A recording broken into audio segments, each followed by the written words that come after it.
Diyaron sa linya nga atong pag-asa maktaan pinagi ni Ma'am Ana Dumdum. Ma'am Ana, good morning. Maayong buntag sa tanan, buntag sa tanan ting paminaw, mako nitong weather update. And sa kasamtangan, ang shear line ug ang hangin amihan karon panday nagapektar sa dakong bahin sa Luzon.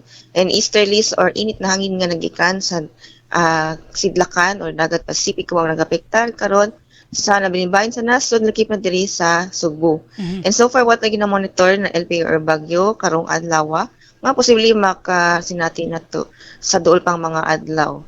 And sa tong forecast weather condition diri sa Central Visayas makasinatag generally for weather apan naatay tsansa ani mga isolated rain showers of thunderstorms dala sa easterlies nga atong nahisgutan. And sa tong hangin sa kadagatan hinay ngadto sa kasarangan na hangin gikan sa Sinlakan ngadto sa amin ang Sinlakan ang magapasulabi and ang atong kadagatan malinawon ngadto sa kasarangan.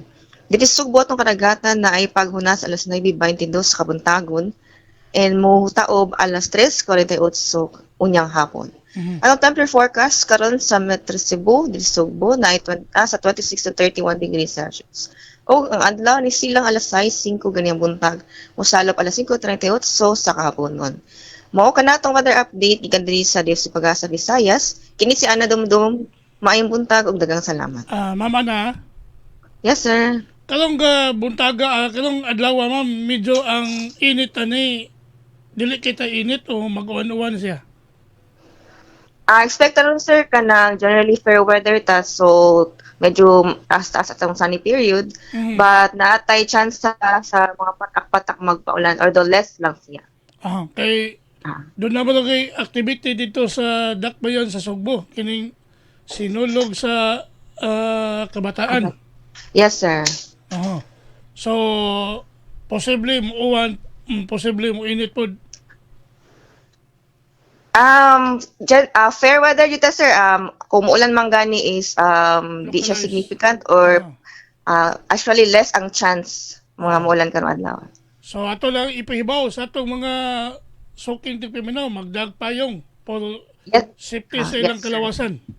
Yes sir, atong more concern karon is ang init sad kanang atong protection against the kanang medyo init nga panahon. Magdapog tubig, kay lisod ka Yes sir. dehydrate sa bako. Yes sir. Salamat nimo Ma'am Ana Dumdum sa atong panahon sa mga pamungkaw. Wais pa yan sir. Okay, good morning.